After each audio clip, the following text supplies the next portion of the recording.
안녕하세요. 서울대학교 윤철입니다.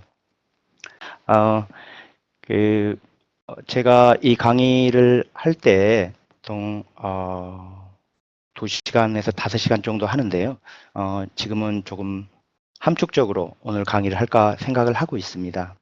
음, 제가 그럼에도 불구하고 강의를 시작하기 전에 항상 강조를 드리는 그런 말씀이 있는데 한 말씀 드리겠습니다. 저희들이 이렇게 이공계에서 또는 석사나 박사 과정을 하다 보면 제 자신 느꼈던 것 중에 하나가 매일매일 같은 일의 반복이라는 생각을 할 수가 있게 되고 그러다 보면 어느 순간에 매너리즘에 빠지게 되는데요. 어느 영화에서 나왔던 이야기입니다. 오늘은 남은 내 생의 첫날이다 라는 그런 말이 있거든요. Except the day I die. 죽는 날을 빼고는. 그래서 이런 생각을 하시면서 항상 오늘 무엇인가 새로운 것을 할 수 있다는 또는 체험을 해야 된다는 또는 무엇인가를 배워야 된다는 이런 생각을 하시면 좋을 것 같고요. 그리고 제가 강조하는 것 중에 하나가 연구실에 들어오시게 되면 연구실 차원의 그리고 대학 차원의 세이프티에 대해서 꼭 숙지를 하셨으면 좋겠습니다. 이건 어떻게 보면 교수님이 하셔야 되기도 하지만 랩에 있는 시니어들의 몫이라고 생각을 합니다. 물론 이제 오리엔테이션 같은 걸 통해서요. 그리고 제가 이 강의에서 가장 중요한 거를 몇 단어로만 나타내라라고 한다면은 저는 개인적으로 독창성이라는 단어를 꼽을 것 같거든요. 아마 이제 강의 내용 중에 말씀을 드리겠지만 이러한 어떤 논문을 써야 되는 게 궁극적인 고울이긴 하지만 우리들에게 가장 중요한 것 중에 하나가 있다면 익스페리멘탈 디자인이라고 생각을 합니다. 다시 말해서 실험을 시작하기 전에 이미 상당한 부분들이 클리어하게 나와 있어야 되는 거죠. 이러한 것도 강의를 하면서 조금 더 언급을 하도록 하겠습니다. 저희들이 사이언스를 하면서 우리 스스로 사이언스와 사이언티스트에서 데피니션을 잘 가졌으면 좋겠는데요. 가능하면 저희들이 가지고 있는 이런 분야들이 가운을 입고 연구만 하는 것이 아니라 에듀케이션을 하는 사람들, 그리고 저널리스트, 컨설턴트, 로비스트 이런 모든 사람과 분야를 포함한다는 것을 기억을 해 주셨으면 좋겠고요. 오늘 강의는 학술지 논문의 기본 구성, 그리고 논문 작성 요령의 이해, 그리고 연구 윤리 순으로 말씀을 드리겠고요. 논문 심사 과정의 이해의 부분은 지금 시간 관계상 그리고 상대적인 중요도가 좀 떨어지기 때문에 제가 뒤로 미뤄서 지금 숨기기로 해뒀습니다. 혹시 필요하거나 시간이 된다면 말씀을 드리도록 그렇게 하겠습니다. 제가 서론에서 말씀드렸던 게 벌써 나오는데요. 논문이라는 것이 무엇인가 한마디로 해라 그러면 좀 독창성을 이야기를 할 것 같거든요. 왜냐하면 우리가 논문을 쓰고 논문을 서브밋했을 때 리뷰를 받게 되는데 리뷰를 받을 때 가장 중요한 것 중에 하나가 독창성을 보게 됩니다.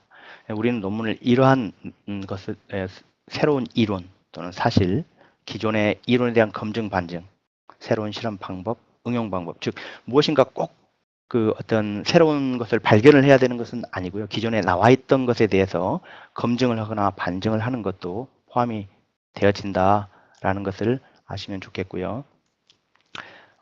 논문의 구성은 이렇게 됩니다. 그래서 많은 분들이 이렇게 대학에서 학부 과정을 거쳐서 이제 대학원 과정을 하고 계신데 대학에서 우리가 전달을 해 줘야 되는 것이 사실 고등학교 과정까지가 지식이라고 한다면 고등교육에서는 지혜를 전달을 해줘야 되겠죠. 그래서 이렇게 어떤 개개인이 창의력을 가지고 접근할 수 있는 그런 것들을 전달을 해 주어야 하는데 우리의 논문을 쓰는 게 그러한 것과 유사하다고 할 수 있겠습니다. 제가 말씀드린 익스페리멘탈 디자인에 근거를 해서 데이터를 얻게 되는데 이 데이터를 얻게 되면 이걸 정보화시키고 많은 경우에 이걸 가지고 통계 처리를 하게 되고 하죠. 익스페리멘탈 디자인이 중요한 이유는 이 데이터를 얻기 전에 이미 이러한 정보나 지식을 어떠한 형태로 만들겠다는 게 나와 있어야 됩니다. 실험을 하면서 조금씩 수정이 될 수는 있겠지만 이러한 실험을 실제로 하고 데이터를 얻기 전에 아이디어가 기본적으로 나와 있어야 되는 것이죠. 그리고 모든 것들이 모아졌을 때는 어떤 하나의 논문으로서 지혜로서 전달이 되어질 수 있도록 해야 된다는 것이고요. 국문과 영문의 논문 또는 보고서가 각각이 하는 역할이 조금 다르긴 하지만 최근 들어 우리 어떻게 보면 현실적인 그런 문제들이 영문 논문에 대해서 훨씬 더 중요성을 강조하게 됩니다. 그런데 여러분들 중에서 이 연구를 앞으로 계속 하실 분들 또는 하고자 하시는 분들, 즉 인디펜던트 리서치 사이언티스트가 되고자 하시는 분들은 국문 계획서에도 신경을 많이 쓰셔야 합니다. 계획서도 쓰고 보고서도 쓰고 이건 다 국문으로 하게 되니까요. 그리고 영문의 경우에는 우리가 학위 논문을 많은 경우에 학위 논문을 영어로 쓰게 되고 논문 투고 또한 많은 경우에 영어로 쓰게 되죠. 그래서 라이팅을 할 수 있어야 되고 리비전도 할 수 있어야 되고 리뷰터 즉 리비전을 한 내용에 대해서 충실하게 답변을 하는 이런 것도 할 수가 있어야 되겠죠. 논문은 또 이 어떻게 보면은 그 예술하는 사람들은 예술 작품 활동을 통해서 그 작품을 만들어내지만 저희 같은 경우는 이 과학 활동을 통해서 작품을 만들어내고 그 작품 중에 하나가 이러한 논문이나 페이턴트라고 이야기를 할 수가 있겠습니다.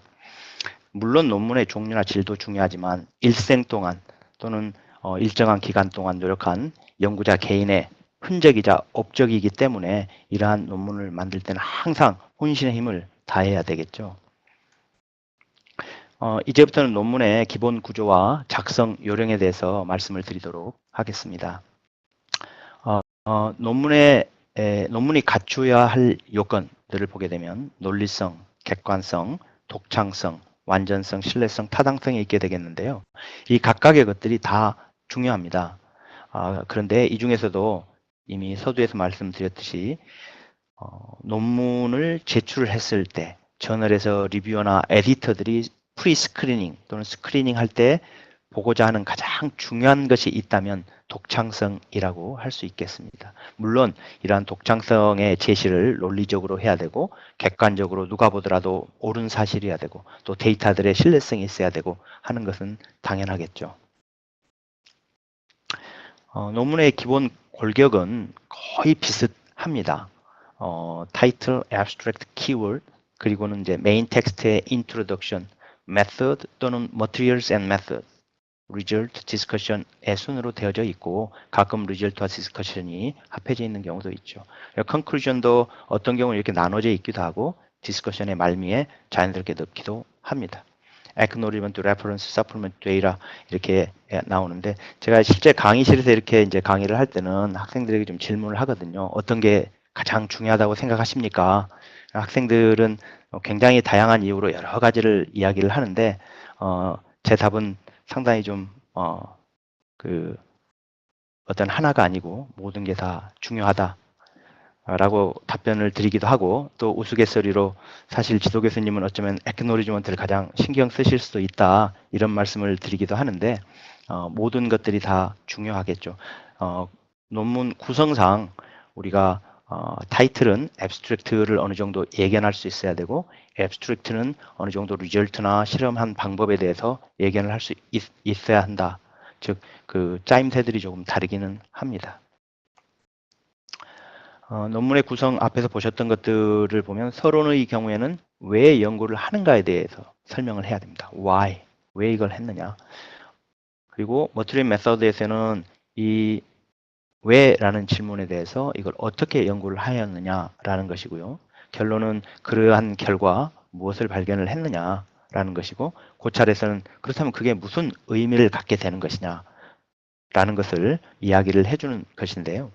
처음 논문을 쓰시는 분들이 가장 힘들어하는 부분들을 보면은 어떻게 보면 다 힘들긴 하지만 그래도 서론 부분이나 이 디스커션 부분을 좀 힘들어 하시는 것 같거든요. 그래서 오늘 제가 말씀드리는 과정에서 서론하고 디스커션에 대해서는 약간의 어떤 힌트 또는 제가 그 실제로 이렇게 학생들하고 작업을 할 때 쓰는 이런 방법들을 제안을 드릴 거고요. 제가 말씀드리는 게 가장 좋은 방법은 아닐 수도 있습니다. 그리고 이 강의를 들으시는 분들의 분야도 다양하고 그러다 보니까 접근 방법도 좀 다를 수는 있지만 그런 말씀도 드려보도록 그렇게 하겠습니다. 이렇게 데이터를 얻게 되죠. 그러면 그 데이터를 가지고 우리가 의미 있는 모습으로 만들어내는 과정. 그래서 그게 이제 인포메이션화 하는 거죠. 그리고 로 데이터를 알기 쉽게 만드는 그런 작업을 해서 나오는 것들이 피규어하고 테이블들이 되겠습니다. 대부분의 경우에. 물론 수식도 있고 뭐 다양합니다. 분야에 따라서는. 이러한 것들의 근거는 뭐 트렌 메서드나 리절트나 디스커션이 다 뒷받침을 해주고 있는 거고요.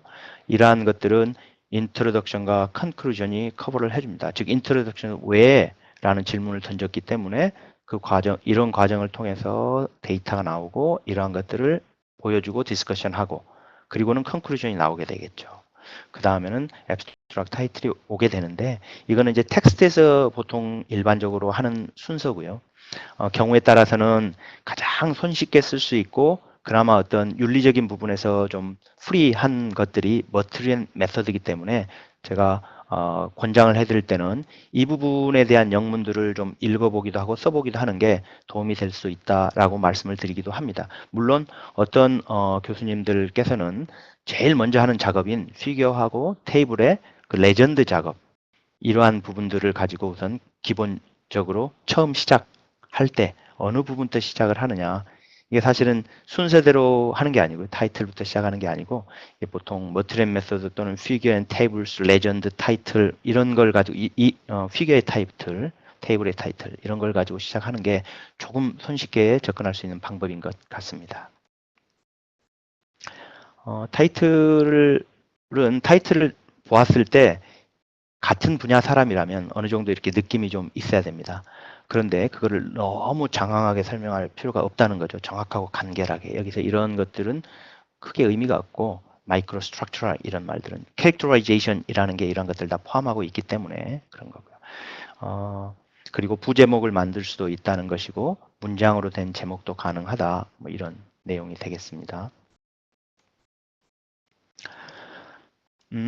그리고 어떤 게 적절한 제목이냐 정답이 있는 것은 아닙니다. 그리고 약간의 트렌드가 있기도 합니다. 예를 들어서 기존에는 이렇게 뭐 이펙트라는 말들을 많이 사용을 했다면 최근에는 굳이 모든 논문의 제목들이 이펙트가 들어가는데 이펙트가 들어갈 필요가 있느냐라고 하는 이런 생각들 때문에 이펙트란 말을 굳이 안 쓰는 경우도 심지어는 있습니다. 다만 이렇게 preliminary observation이라는 건 이 타이틀에서 이미 리젝트 될 근거를 가지고 있습니다. 리뷰어 입장에서는 preliminary고 그러한 발견은 굳이 리포트를 할 필요가 있느냐라고 생각할 것이기 때문에 이렇게 불필요한 것들은 넣지 않는 게 더 좋은 거고요. 이 반면에 액션 오브 엔티바이오틱스 온 박테리아 그러면 어떤 액션인지 어떤 엔티바이오틱스인지 어떤 박테리아인지 알 수가 없기 때문에 이거 조금 더 구체화해서 액션이라는 것은 이니비션이었고 박테리아라는 것은 마이코 박테리움이었고 이렇게 결핵균이었다 뭐 이렇게 좀 더 정확히 해주는 게 좋겠죠. 색인의 경우에는 그 실제로 본인이 서브밋할 저널에서 어떻게 레코멘드 하는지를 찾아보시고 실제 그 저널에서 다른 그 키워드의 사용들을 보신 다음에 너무 광범위하지 않게끔 잡아주시는 게 좋습니다. 왜? 왜냐하면 다른 사람들이 논문 검색을 할 때 키워드를 가지고 하게 되고 그 키워드에 적합하게 적어줘야 되는데 너무 브로드하게 되면 다른 사람들이 우리도 서치를 할 때 다시 또 좁혀서 하게 되거든요. 그래서 너무 브로드한 텀은 쓰시지 않는 게 좋습니다. 초록에는 사실 내 논문의 모든 것이 여기에 들어있어서 전달이 되어져야 되고 서브밋 하려고 하는 저널마다 그 단어 수의 제한들이 대부분 있습니다. 그래서 그걸 잘 보고 구성을 해야 되겠고요. 이 abstract의 구성은 structured하고 unstructured abstract라는 게 있는데 동일한 내용이긴 하지만 포맷이 다릅니다.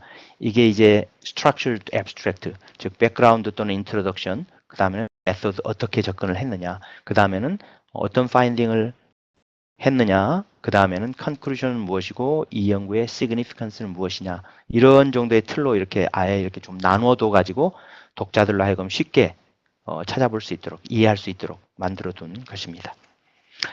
그리고 unstructured abstract는 그런 구분이 없이 해둔 것이고요. 그다음 초록의 작성 요령은 일반적인이긴 하지만 많은 경우에 이렇게 단어 수가 정해져 있다는 것 말씀드렸고, 참고문헌 표시는 보통 하지 않습니다. 당연한 이야기지만 중요한 것들만을 기술을 하는 거고, 또 그림이나 테이블은 대부분의 경우에 앱스트랙에 넣지 않는 것을 원칙으로 합니다. 아주 드물게 케이스 리포트, 임상 같은 경우나 에서는 뭐 예를 들어서 엑스레이 사진 같은 걸 넣는 경우도 있기는 하지만 그게 유일한 결과이기 때문에 대부분의 경우에는 넣지 않는 것을 원칙으로 합니다. 서론 아까 말씀드렸기 때문에 조금 설명을 드리겠습니다. 보통 이렇게 서론을 쓸 때는 기본 원칙은 굉장히 스트레이트포워드 한 것 같습니다. 왜냐하면 내가 하려고 하는 연구가 의미가 있는 것이어야 되고 독창성이 있어야 된다면 당연히 중요해야 되겠죠. 중요한 논문이다. 중요한 연구다라고 하려면 문제가 무엇인지에 대해서 잘 설명을 해야 될 것 같습니다. 그래서 굉장히 그 중요한 어떤 그 문제점에 대해서 지적을 하는 것이 첫 번째 패러그래프에서 해야 될 일일 것 같고요. 여기에는 가끔 데피니션이나 백그라운드가 따라가기도 합니다. 그렇다면은 이게 중요하기 때문에 다른 사람들도 다 이 연구를 많이 했을 겁니다. 다른 사람 또는 다른 그룹들이. 그러면은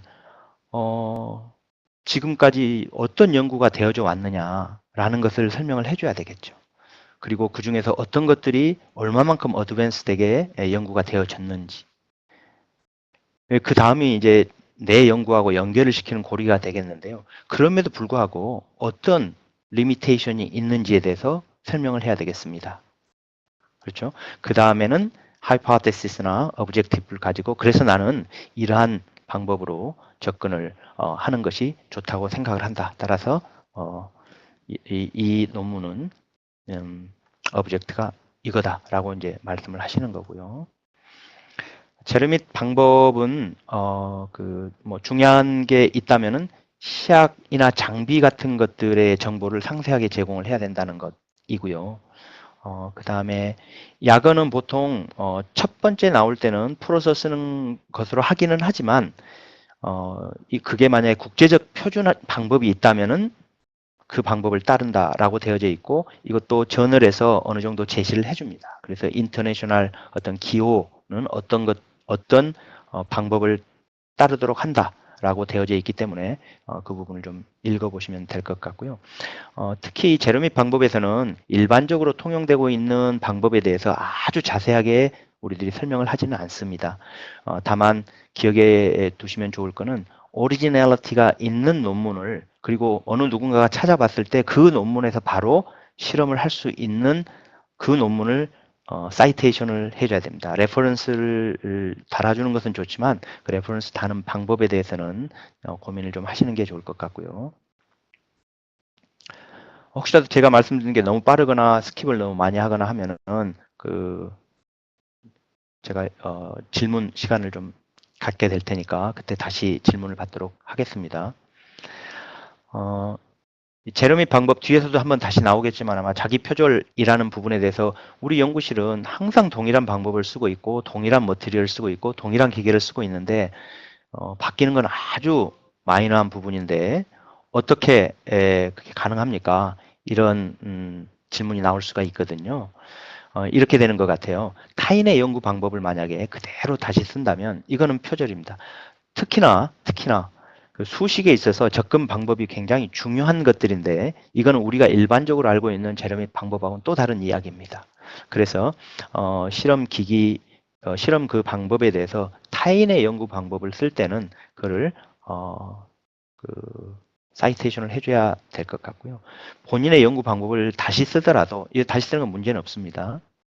없기는 하지만 일단 그대로 동일하게 쓰는 것보다는 이미 퍼블리시가 되어져 있다면 그 논문을 사이테이션을 해주고 모디피케이션이 되어진 부분만 간략하게 설명을 하시는 게 좋을 것 같습니다. 이거는 이제 이미 세계적으로 편집자 회의 등을 통해서 사실은 동일한 메서드가 아주 아이덴티컬하게 사용되어지는 것은 어떻게 보면 격려를 해야 될 일 아니냐라고까지도 이미 발표가 되어져 있기 때문에 아주 크게 걱정은 하실 필요 없지만 이러한 부분들은 그래도 기억에 두시는 게 좋을 것 같고요. 결과는 어떻게 보면은 이미 기초 데이터, 로 데이터 나와 있는 것들을 가지고 피규어나 테이블로 만들어져 있기 때문에 이걸 그대로 설명을 하시면 됩니다. 좀 많이 하는 실수 중에 하나가 이 설명을 하고는 거기에 다시 이 결과가 무슨 의미가 있다는 것을 결과, 리절트 섹션에서 자꾸 설명을 하려고 하는데 아주 중요한 경우에는 또 그게 필요한 경우에는 해도 되지만 그렇게 설명을 하게 되면 그 부분은 사실은 디스커션으로 갈 부분이거든요. 그러다 보니까 우리가 처음 논문을 쓰는 경우에 지도 교수님들이 하시는 말씀이 리절트하고 디스커션이 구분이 안 된다. 디스커션을 읽어보면 리절트를 또 쓴 것 같다. 이렇게 말씀을 하시는 것이거든요.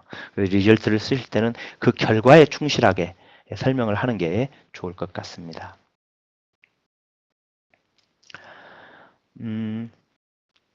그리고 결과를 작성할 때 이 그림에 나와 있는 것들을 꽤 자세하게 설명을 하는 게 좋습니다. 다만 불필요한 부분들이나 또 차이가 없는 부분까지를 설명을 하는 것은 피하는 게 좋겠죠.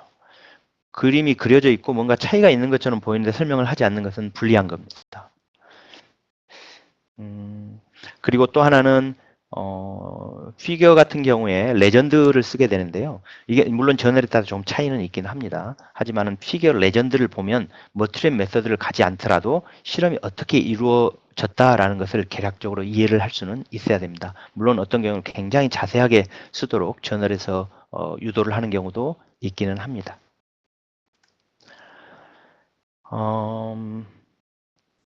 여기서 강조해드리고 싶은 것은 비핵심 데이터는 과감하게 버릴 수 있어야 된다라는 것인데요. 처음 논문을 작성할 때 사실은 데이터 하나하나가 굉장히 의미가 있기도 하고 또 처음 연구를 해서 얻은 결과이기 때문에 이 사용하지 않는 것에 대해서 어떻게 보면은 가능하면 많이 사용하고 싶죠.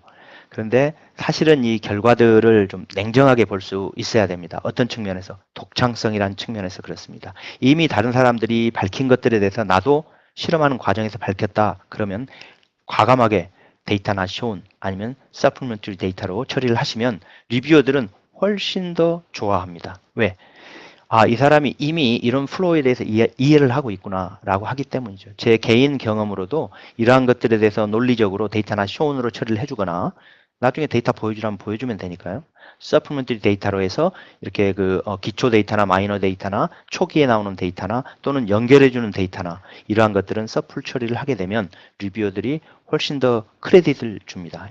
저는 다른 것들보다는 이 부분이 훨씬 더 중요한 것 같고요.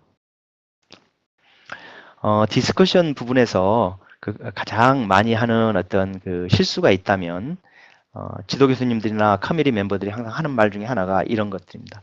이 결과를 리절트를 반복하는 듯한 느낌이 든다. 그런 말씀을 많이 하시거든요. 사실은 제 자신 처음 논문을 쓸 때 좀 많이 들었던 그런 말인 것 같습니다. 그 이유가 리절트에서 말씀을 드렸지만 리절트를 달고 거기에 대해서 suggesting that 이렇게 하면서 다시 또 설명을 하다 보니까 디스커션에서 다시 비슷한 말을 하게 되거든요. 것이 있고 그래서 뭔가 이 디스커션 부분에서는 내 논문이 갖는 의미가 무엇인지를 설명을 해줘야 됩니다. 즉 다시 말해서 리절트에서는 내가 생각하는 어떤 논리로 정리가 되어졌다면 이 디스커션 부분에서는 내 논문의 독창성이 무엇인지를 키워드를 이렇게 좀 뽑아보면 좋을 것 같아요. 처음 트레이닝을 스스로 이렇게 좀 하려고 생각을 할 때는 누구에겐가 내 논문이 어떤 의미가 있다를 단어, 문장으로 설명을 할 수 있어야 됩니다. 그러려면은 그러한 단어들을 먼저 정리를 하고 또는 문장으로 정리를 하고 그것들에 대해서 설명을 하는 거예요. 그래서 그 단어나 문장이 다른 그룹이나 다른 사람들은 어떻게 접근을 했는데 그래서 어떤 결과가 나왔는데 나의 경우에는 이런 접근을 통해서 이런 결과가 나왔고 이 두 개의 결과가 같다면 어떤 의미가 있고 다르다면 어떤 의미가 있는지 이게 이제 디스커션입니다. 사실은 여러분이 랩 세미나 같은 걸 하게 되면 그때 컬리그, 주니어, 시니어 컬리그하고 이렇게 주고받는 그 질문하고 답이 사실은 굉장히 중요한 디스커션 부분이 될 수가 있습니다. 그래서 항상 그걸 잘 기억해 두고 메모를 해 두셔야 됩니다. 결론은 보통 디스커션에 따라가기도 하고 아니면은 따로 적기도 하지만 결국에는 독창성이 갖는 것을 한 번 더 강조한다 그럴까? 아니면 디스커션 부분에 쭉 본인의 주장을 편 그 부분에 대해서 내 논문의 시그니피컨트한 부분은 어떤 거다라고 강조를 한다라고 생각을 하시면 되겠습니다. 조금 빨리 진행해야 될 것 같은데요. 사사 감사역을 후기 같은 경우에는 이 오서십을 쉐어할 사람과 사사에 들어갈 사람의 경우를 잘 좀 구분을 해야 될 것 같습니다. 이게 어떻게 보면 이제 윤리 문제하고도 좀 연관이 되어지는 것이기 때문에요.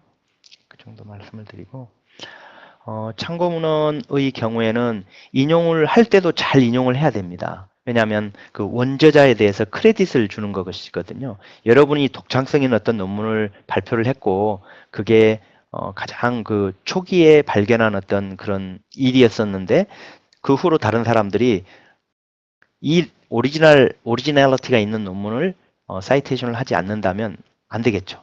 그러다 보니까 굉장히 좀 우리가 누군가를 사이테이션 해줄 때도 이런 부분을 고민해서 해주는 게 좋습니다. 그리고 그 논문을 사이테이션을 할 때 내가 말하는 것하고 정확한 그런 정보가 들어 있어야 되겠죠. 이것도 너무 당연한 이야기이기는 하지만 음, 요즘에는 이런 unpublished나 personal communication, in preparation 같은 경우에는 거의 사용하지 않습니다. 아주 유명한 사람이 리뷰 페이퍼 쓸 때 정도 personal communication이나 unpublished data라는 이런 표현을 쓰고 저희들이 피어 리뷰로 논문 제출을 할 때는 임프레스 정도까지만 GY가 나와 있는 경우에 허용을 해주는 것 같습니다. 참고하시고요. 어, 제가 어떤 특정한 소프트웨어를 선호하는 건 아닙니다. 다만 여러분 중에서 혹시 이걸 모르시는 분이 있다면 대학이나 또는 도서관에 강력하게 요청을 하셔야 됩니다. 사실 이건 지도 교수님들이 해결을 해줄 게 아니고 저는 대학 차원에서 해결을 해줘야 된다고 생각을 하는데 레퍼런스 참고문헌 정리하는 소프트웨어입니다. 그래서 여러분들이 여러분 특정 분야에 해당 저널이 몇 개나 됩니까? 셀 수도 없이 많습니다. 그 많은 저널 포맷으로 그냥 클릭 한 번으로 바꿔줄 수 있으니까 그리고 여러분 학위 논문도 레퍼런스 정리를 해주니까 상당히 그 유익하다고 할 수가 있고 굉장히 시간을 세이브할 수 있습니다. 꼭 추천해 드립니다. 이러한 것들 중에서 한번 서치해 보시면 주위에 쓰시는 분도 있을 거고 대학들 중에서는 이런 걸 강의를 하기도 합니다. 그 다음에 우리가 레퍼런스라 그러면 크게는 두 가지 포맷으로 나눕니다. 하버드 포맷이라 그래서 이렇게 이름과 연도가 들어가는 것과 밴쿠버 포맷이라 그래서 이렇게 이름 들어가고 그 다음에 숫자로 정리하는 것. 물론 그 다음에 디테일하게는 굉장히 다릅니다. 크게는 이렇게 두 가지 포맷으로 나누어진다라는 걸 아시면 좋겠고요. 저자의 경우에도 우리가 윤리 문제하고도 관련이 되어지기 때문에 굉장히 조심을 해야 되는 게 여기 나와 있듯이 ghost author, gift author라는 표현을 쓰면서 오서로서의 자격이 있지 않은 사람이 들어가는 것을 말을 하고요. 이러한 오서십에 대해서는 사전에 당사자와 지도 교수님과 잘 상의를 해야 됩니다. 보통 논문에 이름이 들어가는 것은 나쁜 일이 아니기 때문에 당사자에게 이렇게 말을 하지 않아도 되나라고 혹시 생각하시는 분들 절대 안 됩니다. 실제로 제가 많이 이렇게 본 케이스들 중에서는 그렇게 당사자에게 말을 하지 않고 했다가 그 당사자가 철회를 해달라고 부탁을 하거나 심지어는 그 논문에 대해서 이상이 있다고 연락을 하기도 하기 때문에 그리고 요즘에 많은 저널들이 모든 저자들에게 그 투고됐다는 사실을 알리기 때문에 미리 오스들에게 알리고 같이 토의를 하는 것은 반드시 필요하다고 하겠습니다. 최근에 이렇게 orchid 넘버라는 게 있어가지고 저자들에게 고유 번호를 주기도 합니다. 여러분들 아직 퍼블리시된 논문이 없어도 상관이 없습니다. ORCHID라고 그 서치창에서 쳐보시면은 사이언티스트들에게 주는 일종의 그 태깅 해주는 주민번호 같은 것들입니다. 그냥 만드셔도 상관은 없습니다. 관심 있으시면 참고하시고요. 예, 같은 이야기입니다. 이게 조금 더 설명을 한 건데 Open Research and Contributor ID라 그래가지고 ORCID 또는 ORCID라 그래서 이 논문에서의 DOI하고 유사합니다. 그 논문에 달려있는 DOI는 유일하죠. 저희들이 받는 이 넘버도 유일하다고 생각을 하시면 되겠습니다. 뭐 연구비만 제공을 하거나 아이디어만 단순하게 제공을 하거나 연구비를 또는 이렇게 돈만 제공을 하는 경우, 자료만을 제공한 경우 같은 경우에는 저자가 될 수 있는 사람이 아닙니다. 이런 경우는 꼭 필요하다면 애크노리지먼트에 감사 표시를 하는 것입니다. 테이블하고 피겨는 앞에서 잠깐 설명을 했기 때문에 가장 중요한 게 내용을 잘 전달할 수 있도록. 그래서 여러분이 지금 여기 계신 모든 분들이 아마도 논문을 굉장히 많이 읽으실 거예요. 그래서 논문을 읽을 때 처음에는 대부분 그 리절트를 보면서 그걸 이해하려고 노력을 하시는데 이때 중요한 것 중에 하나가 한 번쯤 생각을 꼭 해보세요. 이 테이블이나 피겨를 저자들도 로 데이터에서 시작을 해서 이렇게 만들었을 거란 말이죠. 여러분이 비슷한 분야라면 여러분도 재료 및 방법 또는 기계를 이용을 해서 이런 유사한 데이터들이 나오게 될 텐데 어떻게 표현을 할 것인지 이게 여러분의 그 트리트먼트에 따라서 다른 어떤 종류들의 데이터가 나오게 되고 어떻게 하면 이거를 다른 리더들이나 동료들에게 잘 전달할 수 있을 것인지는 굉장히 중요한 작업이라고 생각을 합니다. 여기서 보시는 바와 같이 이렇게 심볼들이 있고 그래프가 있게 되는데 레전드를 같이 넣어주게 되면 바로 이해를 할 수가 있고 또 이 피겨의 타이틀 뒤에 붙어있는 레전드를 읽게 되면 이 실험이 어떻게 진행됐다는 것을 이해할 수 있어서 모트랩 메서드 또는 본문을 보지 않고도 이해를 할 수가 어느 정도 이해를 할 수가 있어야 됩니다. 자세한 거는 가서 보면 알겠지만 그래서 이거를 셀프 익스플레네토리 해야 된다라고 이야기를 하죠. 이거는 이 테이블을 보시게 되면 여기 설명을 지금 두 가지로 해뒀는데 이러한 것을 쭉 한번 보시게 되면 지금 A, B, C 순으로 이렇게 설명을 했지만 여기에서는 B, C, A 순으로 하면서 약간 더 간략하게 만들었는데 그걸 한번 생각을 해보시면은 여기에 숫자의 크기가 B, C, A 순으로 돼 있습니다. 그래서 이러한 것들도 작성을 할 때 본인이 어떻게 이 훨씬 보기 쉽게 테이블로 만들었지만 이 테이블을 어떻게 설명하느냐도 또 중요한 부분이라고 하겠습니다. 다음에는 논문 작성의 중요성에 대해서 시간이 좀 부족하긴 하지만 10분 정도 하고 윤리 부분도 또 한 10분 정도 강의를 하도록 그렇게 하겠습니다. 에디터에게서 온 컴플레인인데 뭐 이게 상당히 좀 굉장히 익스트림하게 컴플레인을 한 케이스이긴 하지만은 이렇게 말도 안 되는 논문을 서브밋 했느냐 내 시간 낭비다 뭐 이렇게까지 말을 하면서 에디터에게 나 리뷰 못 하겠다 이렇게 지금 말을 하거나 또는 그 저자에게 에디터가 이렇게 이야기를 한 케이스인데 물론 요즘 저널에서 에디터나 에디터인취입들이 이렇게 메일을 보내지 않을 거라 생각을 합니다만 여하튼 이게 이제 말을 해주는 것 중에 하나는 실제로 그 논문의 퀄리티가 상당히 안 좋았구나라는 것을 느낄 수 있습니다. 앞에서 한번 나왔던 것이기 때문에 간단 명료해야 됩니다. 하지만 여전히 정확하고 논리적이어야 되고요. 이 작성할 때 힘든 것 중에 하나가 이 부분인 것 같습니다. 이 작성을 할 때는 이게 다른 사람의 입장, 그 3인칭 전지적 작가 시점에서 보는 게 쉽지가 않거든요. 이건 독자의 입장에서 검토를 할 수 있어야 되는데 이게 쓸 때는 힘들지만 다시 한번 이렇게 읽을 때는 꼭 이렇게 한번 읽어보시는 게 좋습니다. 이게 이제 우리가 연구실에서 주니어, 시니어 컬리그들이 같이 해주는 일 중에 하나인 것 같아요.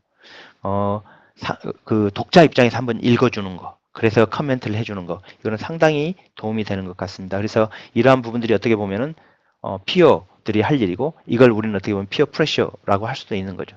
동료들과는 잘 지내면서도 항상 서로에게 자극이 되어지는 어떤 일들이 있는 것. 그것 중에 하나가 논문 쓰고 조금 더 좋은 논문 쓰려고 노력도 하고 또 서로 이렇게 리뷰도 해주고 하는 것들. 이것들을 롱텀으로 서로 관계를 유지하는 것. 이것들이 우리들이 가져야 될 생각이 아닐까, 또 그렇게 해야 되는 행동이 아닌가 생각을 합니다. 그 다음에 이 표현하는 방법이나 이런 것들은 제가 이런 강의를 할 때 항상 서두에 미리 말씀을 드리지만 이 강의 자체는 영어 강의는 아닙니다. 그래서 영어 논문을 작성할 때 어떤 순서나 방법을 하고 어떻게 하는 게 더 효율적인지를 설명을 드리는 것이기 때문에 가능하면 영문에 대한 부분들은 제가 스킵을 하고 중요한 것들만 이렇게 간단하게 말씀을 드리도록 하겠습니다.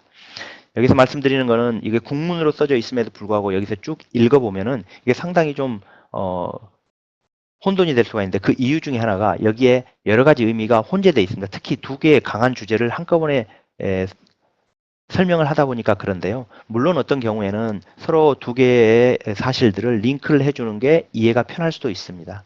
하지만 많은 경우에 이렇게 나누어서 설명을 하는 게 훨씬 더 클리어할 수가 있습니다. 이게 영문일 경우에는 그런 경우가 더 많죠.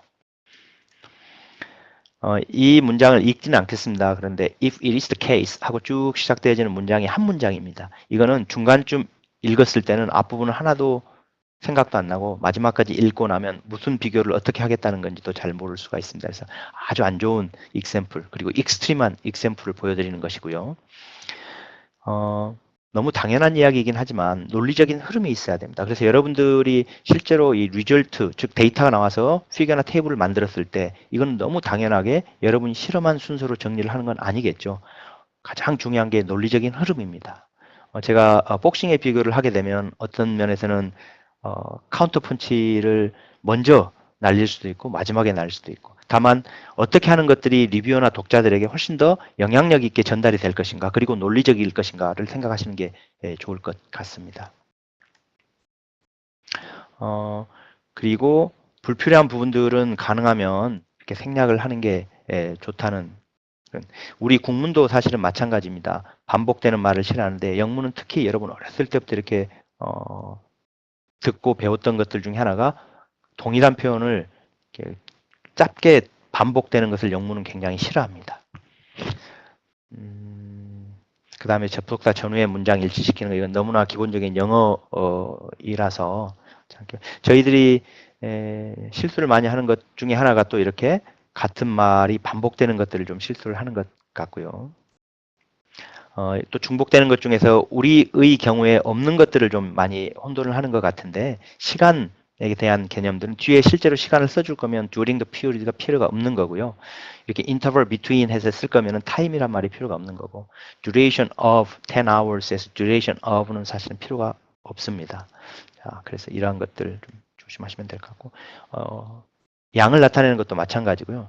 36 switches 그러면 이미 이거 자체가 토틀을 나타내고 있습니다.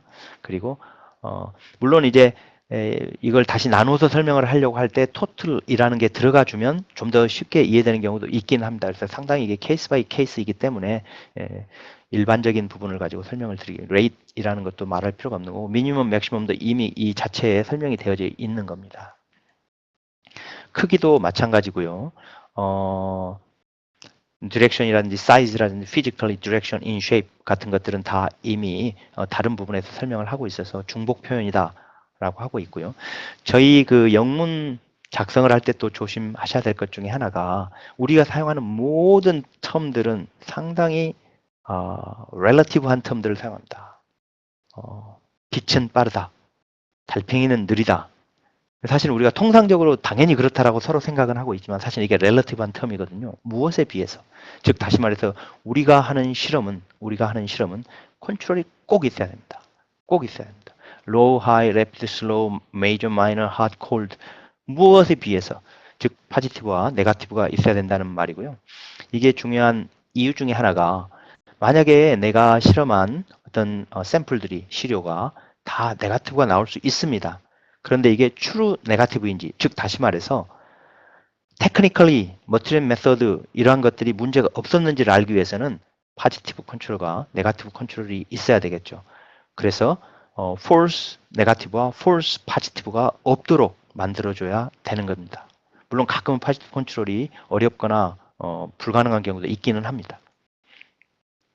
다음은 남은 시간에 아주 간단하게만 윤리 부분을 살펴보도록 그렇게 하겠습니다.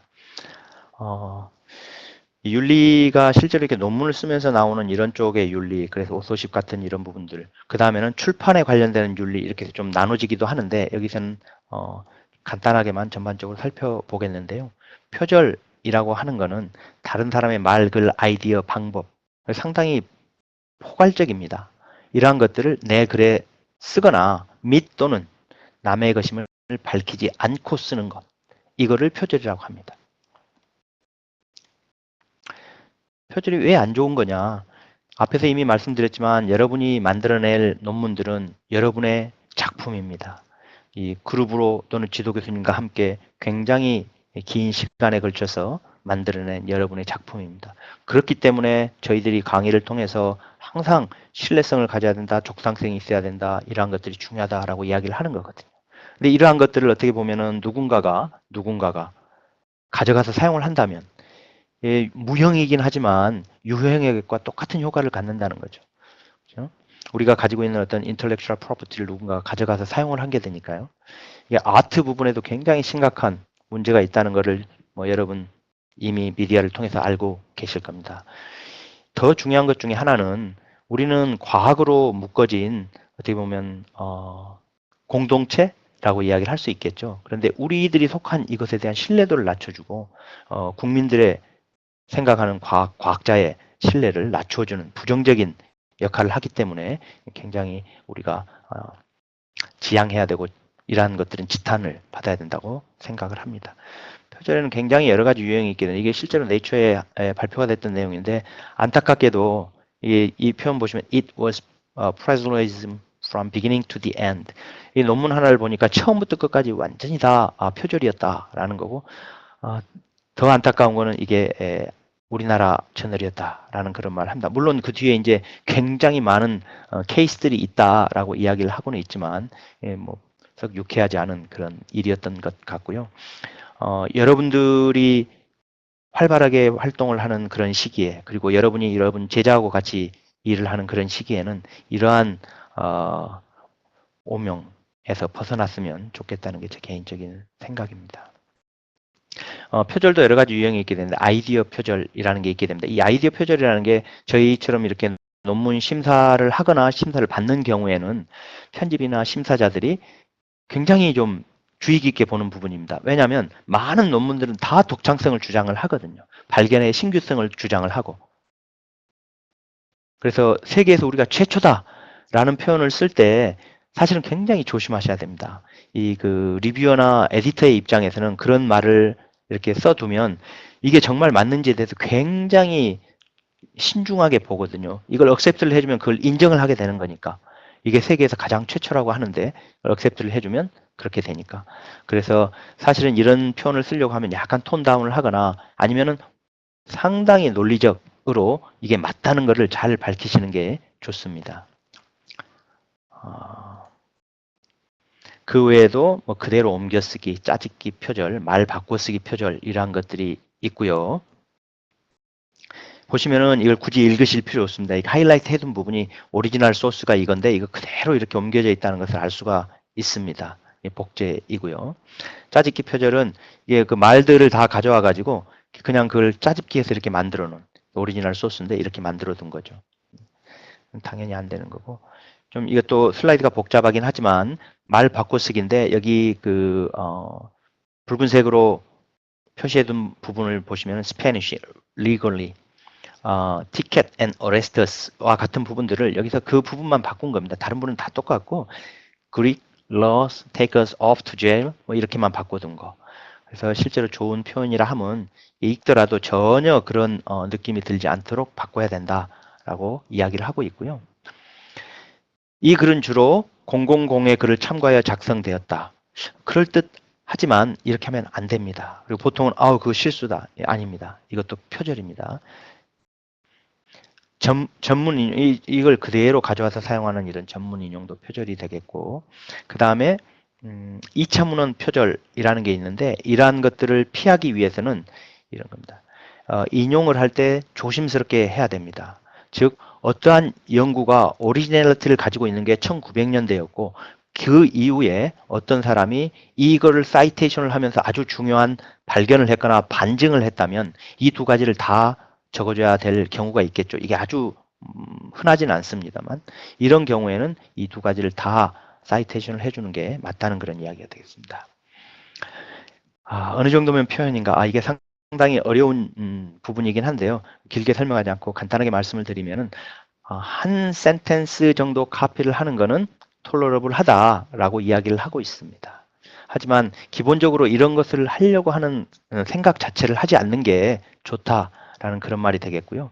이건 데이터 표절입니다. 이거는 우리나라에서 워낙에 문제가 많이 됐었기 때문에 굳이 설명을 하지 않아도 될 것 같고, 안타깝게도 이것도 사실은 국내에서 있었던 그런 내용이고요. 그래서 어떤 것들이 필요하냐면, 여러분들이 만약에 누군가가 퍼블리시한 어떤 데이터를 쓰거나 하려고 할 때는 이렇게 포맷이 있습니다. 그래서 요즘에는 뭐 네이처 시리즈 같은 경우에는 가시면은 PPT까지도 이미 만들어 두고 거기에서 클릭만 몇 번 하면 여러분들이 가져가 쓸 수 있도록 그렇게 해주거든요. 그래서 여러분이 쓰고자 하는 것들의 그 저널 출판사나 아니면은 컬래시판딩 오서 경우에 따라 좀 다르긴 합니다만 컨택을 하셔가지고 그 어그리를 하시게 되면 사용을 할 수가 있습니다. 뭐 간혹 그 어떤 그 논문이나 피겨들 중에서는 이렇게 그 유료인 경우도 있습니다. 참고하시고요. 이제 평소에 이렇게 좀 잘 해야 될 게, 기록을 할 때는 항상 그 출처를 적어두는 게 좋고요. 그다음에 그 아이디어 자체를 중복해서 이렇게 적어두지 않도록 평소에 노력을 해야 됩니다. 그리고 타인의 글의 경우에는 반드시 출처를 밝혀야 되고, 그다음에 짜집기를 하지 않아야 되고, 인터넷에서 돌아다닌다 그래서 그걸 무작정 쓰는 게 아니고 인용해도 되는지, 그래도 이렇게 해서 문제가 없을 것인지를 꼭 생각을 하셔야 됩니다. 여러분 지금은 대부분의 듣는 분들이 학생입니다만, 몇 년 지나면 여러분들 다 각자의 위치에서 학생이 아닌 포지션에서 일을 하실 거거든요. 짧은 시간에 여러분도 이미 어디선가는 그 중요한 위치에 계실 분들이기 때문에, 그때를 생각한다면 이런 부분에 대해서 미리 고민을 많이 하시는 게 좋을 것 같습니다. 그리고 영어, 나는 영문이 좀 약한데, 이제는 이렇게 트랜슬레이션 서비스 받는 것 자체가 꽤 잘 돼 있습니다. 그래서 이런 서비스를 이용을 하는 한이 있더라도 앞에서 말씀드린 이런 불미스러운 일들에 연루돼서는 안 되겠다는 게 제 개인적인 생각이고요.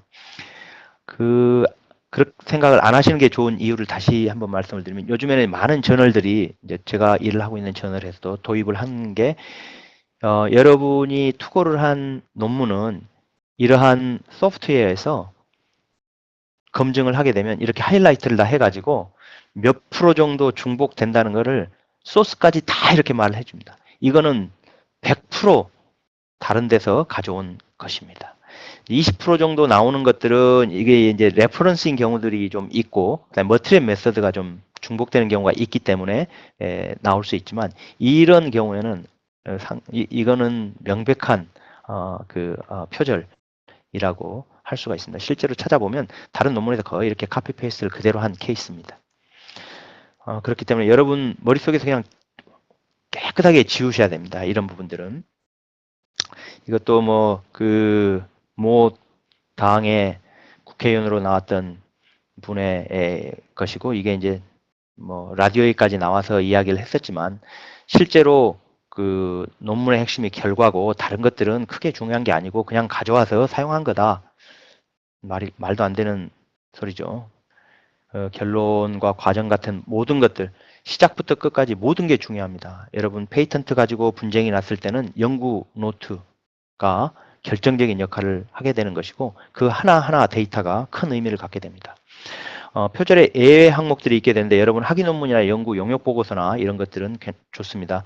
또 그 동일한 논문이나 저서긴 하지만 그거를 다른 언어로 또 다른 어떤 커뮤니티에 전달할 목적으로 하는 것들은 괜찮습니다. 그리고 대중들을 위해서 풀어 쓰는 교양서적으로 바꾸는 경우, 이런 경우도 괜찮습니다. 이건 이미 말씀드렸고요. 논문이나 용역 보고서는 괜찮다는 것도 말씀드렸었고, 그 다음에 중복 출판이 허용되는 범주도 앞에서 말씀드리긴 했지만, 다른 언어의 독자층을 대상으로 할 때, 또 다른 학문 영역의 독자층을 대상으로 할 때 괜찮습니다. 다만 기억해 두셔야 할 것은, 이게 원전이 있다는 것, 그것의 2차 출판물이라는 것을 어딘가는 명기를 해 주셔야 됩니다.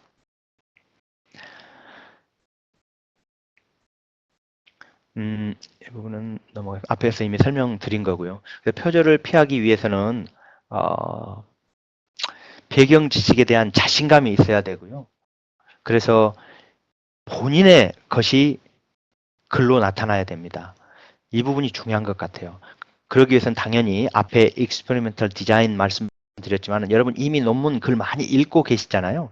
자기 주장을 만들어야 됩니다. 자기 주장을. 그게 독창성으로 녹아나야 되는 것이고, 그 다음에는 이런 논문과 글을 읽을 때 좋은 글, 뭔가 이렇게, 이거는 참 괜찮은 것 같다라고 생각되는 것들은 항상 메모를 하시고 따로 모아두시고, 심지어는 영문까지도 엑셀로 쭉 정리를 하시고, 이렇게 하시는 어떤 습관을 키우시면 나중에 이 굉장히 긴 시간이 필요한 작업입니다. 언젠가는 여러분이 이런 적도 있었지라고 생각을 하실 그때쯤에는 지금 하시는 이런 어떤 습관이나 어, 습관들이 여러분에게 좋은 결과를 가져다 줄 것으로 생각을 합니다. 예, 그 52분 정도 강의를 한 것 같은데요. 이상으로 강의를 마치겠고요. 지금부터는 여러분의 질문을 받도록 그렇게 하겠습니다. 감사합니다.